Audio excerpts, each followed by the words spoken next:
From whispered hauntings to bone-chilling encounters, these are the stories that refuse to be buried.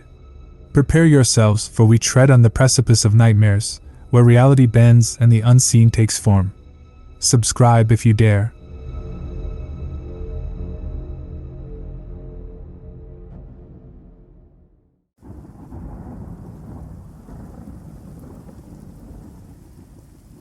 My city has been cut off from the world and overrun with monsters. I have a set of rules to stay alive. First up, Rule 2. Posted by Ganavi. You've all seen Zombieland. You probably know about the list of rules Columbus follows religiously to stay alive. I always thought that was a dumb survival tactic made up by the writers to add some humor and structure to the movie. Because in what world would rules be enough to save you if zombies took over? I'm more of a do the stupid thing first, think it through later, and realize it was stupid kind of guy anyway. Then things went to shit, and I realized that a list of rules might actually save my life. No, there hasn't been a zombie apocalypse that you managed to miss amidst all the other insane headlines of this year, though would it really surprise you if there was? Here's the deal. My city has been overrun with, well, I don't know what they are technically are, but I'd been calling them Caleb's, honestly, after this dude I hated in high school. There's not really a great way to describe them, but if you start with a human, then peel all the skin off, then let what's left rot for a while, then lengthen its arms, then rip out its eyes, leaving big-ass dark empty sockets in their wake, you'll be in the right ballpark. They're not all either, they're only the tip of the iceberg. We also have Sandras, Dylans, and Ashleys, and each are their own breed of terrible. No, I don't know where any of them came from. No, I won't tell you what city it is. And yes, I hated a lot of people in high school. This is what I do know. The city has been cut off from the outside world. The day all the monsters showed up was the same day a giant bubble settled over us. Which is great for the rest of you, since the monsters can't spread beyond city limits.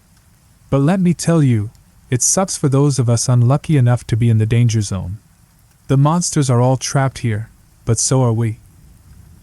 And that's probably why you haven't heard anything about what's going on. No one can get in or even see in. The bubble is foggy, like frosted glass. Pounding on it, driving a truck into it, screaming at it, all that does jack's hit. Trust me, I tried. Phones and internet still work, barely. Think 1 bar of cell service, and internet speed you'd find in a hotel. A really shitty hotel. I'm trying to share this, and I'm hoping it goes through, but I have no idea if it will work. Why me, you ask? Why haven't others managed to call or post or email?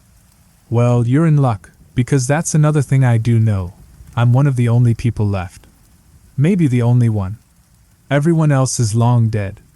Most didn't survive the initial attacks. I'm pretty sure there were, like, a couple hundred people alive in the city only a few days after this all started. A week later, probably 100. And now, months later, I might be the last of all. I haven't seen another human in 27 days. I've been counting. And man, I didn't think I'd miss those suckers, because humans are usually awful. I mean, have you met high schoolers? There's a reason it's accurate to name man-eating monsters after them. But I'm starting to really miss them. My friends and family most of all, but even like my teachers and bus driver. Not Caleb though. Fuck Caleb. Anyway, I'm not here to talk about Caleb. I wanted to distract myself from the chaos and misery that is my life, and to share my rules with you. Maybe my rules will become popular, and if I ever get out of here, they'll make a Zombieland type movie about me. That's living the dream. Or maybe something similar is happening somewhere else out there, and my rules might actually help anyone trying to survive in another monster hellscape. That'd be cool too, I guess. So that brings me to rule number 2. Yes, I'm starting with number 2. Don't ask. There is a rule number 1, but I'm not ready to talk about that yet.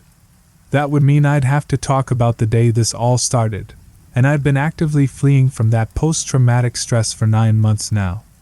I'm not about to risk my fragile mental stability for strangers on the internet. Rule number 2. Always carry a laser pointer. Preferably red, but green will work too. That probably sounds dumb to you. I don't give a shit. It saved my life more times than any other single thing has, because of the effect it has on Caleb's. I don't remember if I've said this yet or not, so to be safe, let me say it here. Fuck Caleb. That kid was the worst. The Calebs running around now are also the worst, but to honest, I think I'd take them over original Caleb. He's dead now, if you were wondering. Like everyone else in this hellhole. Back to the laser pointer. I found about their usefulness the day after this all started, aka the day after I saw my parents torn apart in front of me, aka the day after the blood of my friends painted the walls of the high school, aka the day after I made rule number 1. I digress. I was in a pet store down the street from my neighborhood. Don't ask why, I just was. It seemed like a good place to hide for the night after I fled from my house. It was a small local store, just supplies, no animals for sale. But I'd come here a lot as a kid to visit the shop cat, Mr. Bailey. We never had pets, so Mr. Bailey was like my surrogate pet, I guess. He was a brown tabby with a fluffy tail, and we spent many afternoons playing on the floor of the shop. I didn't expect him to still be there. The owner was in his car out front, dead, and not in a pretty way either. Head torn off, blood all over the windows and pavement. He'd been trying to flee, probably. But the store was untouched, so I cautiously went in and settled down in the back, using several dog beds to create something of a nest for myself to sleep in.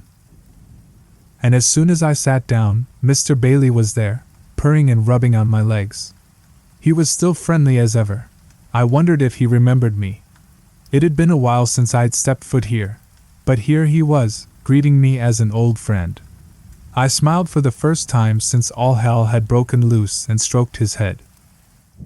He slept curled up beside me as I fitfully tried to get some rest. It wasn't much use. I probably slept 2 hours tops. But what could I expect after what I'd seen that day? I couldn't stop picturing the horrible deaths, and every time I shut my eyes, any noise sounded like one of those ugly motherfuckers I'd decided to call Caleb's.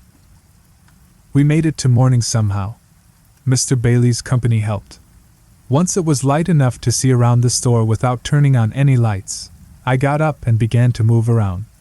I used the little one-person bathroom in the back and ate the owner's lunch from yesterday, which he'd left in the mini fridge behind the checkout counter. I knew it would be there. He used to eat at the counter while he watched me play with Mr. Bailey. What a fucked up world it was that I was eating his food now, in full view of his decimated body outside in his car. Suddenly I heard a horrific half growl, half screech. I can't describe it, but trust me when I say it makes you want to go deaf. Unfortunately, I knew that noise, it was a Caleb. And it had found me. I saw it sprinting on all fours, those long arms propelling it forward, across the parking lot, right for me. Fuck, fuck, fuck, fuck! I shouted to no one, running towards the back of the store. I was barely in the cat food aisle when the Caleb flung itself through the front window, shattering it and sending shards flying. I ducked, but a piece of glass still managed to nick my cheek, and blood dripped down my face. The only weapon I had was a kitchen knife, and I didn't trust my chances in one-on-one combat. I can play basketball, but I've never fought someone in my life. And I'm also a raging idiot. Not the kind of person to have good instincts in a combat scenario. Case in point, even with only this knife, I stood up and said, "Hey, fucker, over here!" As soon as it turned to look at me with those gaping black eye holes, I gave it the finger. Did it know what that stood for? No idea, but I figured it couldn't hurt. It made that awful noise again and came after me. That's when I realized I had absolutely zero plans besides get its attention like a dumbass. Panicking, I sprinted into the next aisle, which was full of dog food. Not helpful. I started to run into the next aisle but made the mistake of turning to look how close it was, and I went crashing into a display of cat toys. Feathers, catnip, things with little jingly bells all came down with me. And as I struggled to untangle myself from strings and feathers, the Caleb came around the corner, its mouth hanging open to reveal rows and rows of sharp, jagged teeth. It was moving slowly now, standing on its back 2 legs, taking its time. I did not want to die in a bed of catnip-filled mice. I maneuvered to get my arm beneath me, trying to get to the knife hanging from my belt, but I couldn't reach it. I struggled more as the Caleb stepped closer, and finally my hand closed around something. Not the knife, but something small and slender, some kind of tube. I pulled it out. A laser pointer. "Well, shit," I said out loud. But hey, it was worth a shot. Maybe I could shine it enough to attract Mr. Bailey's attention and get him over here, at least. He might attack an unfamiliar, weird-smelling monster. My goal was to shine it on the wall, make it visible to the cat, assuming he was still in here somewhere. But my arm was still partially caught up in string, and as I couldn't maneuver my hand or the laser exactly as I wanted. When I pressed the button, the glaring red beam didn't go past the Caleb to the wall, but instead aimed directly at that dark hole wherein I should be. And damn, am I lucky it did. Because the Caleb screamed, a real inhuman kind of scream, the kind that makes your blood run cold. It clawed at its own face and stumbled backward. I did my best to keep the laser trained on its eyes as it moved. I wasn't sure what was happening here, but by God, it was working, so I wasn't about to stop. The Caleb was still moving backwards, now into the aisle housing cat litter. I shoved myself up with my non-laser hand, still entangled in cat toys, and lurched forward, trying my best not to trip over feathers while keeping my gaze on the Caleb, so that I could keep the laser aimed at an eye hole. Smoke was coming out of the dark socket now. The laser was burning it. And still it stumbled backwards, screaming, until it finally fell to its knees.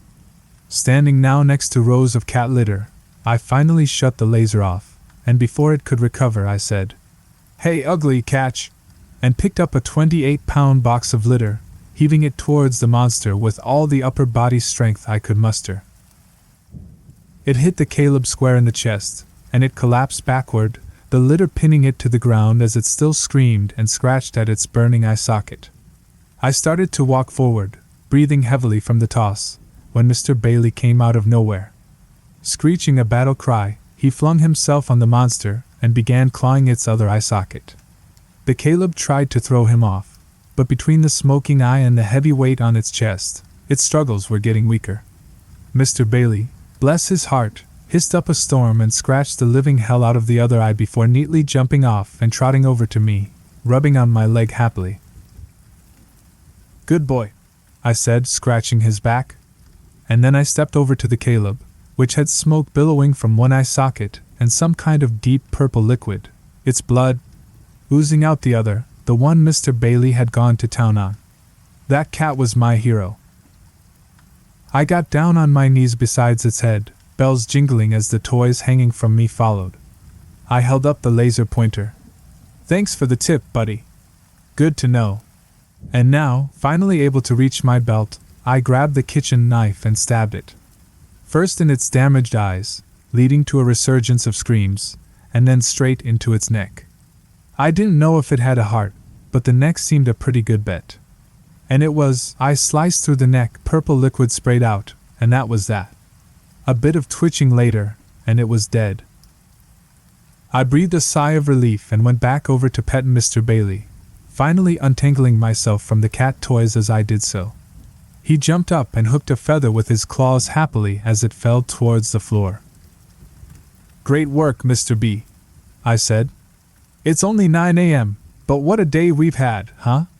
He looked at me with the feather in his mouth and purred. I took all the laser pointers in that store when I left. There were 8 in stock. I'm down to 4. And let me tell you, they are, quite literally, a lifesaver. Not a lot of things weaken Calebs enough that you can get close and hurt them, but laser pointers do. I've found that red works best, green is slightly less effective, but still gets the job done if you're in a pinch. Which is why rule number 2 exists, and why it's so important. Always carry a laser pointer. But I'm forgetting the addendum to the rule. Rule number 2, Part B, maximum damage occurs when combined with a cat. After all, I may be the last human, but I didn't say anything about cats. Mr. Bailey is sitting on my lap purring as I type this. Mr. B, or the Caleb Killer, as he is affectionately known to his fans, me, is a force to be reckoned with. Also, he's the cutest damn thing in the whole world. Which is why rule number 2, especially part B, is one of my favorites.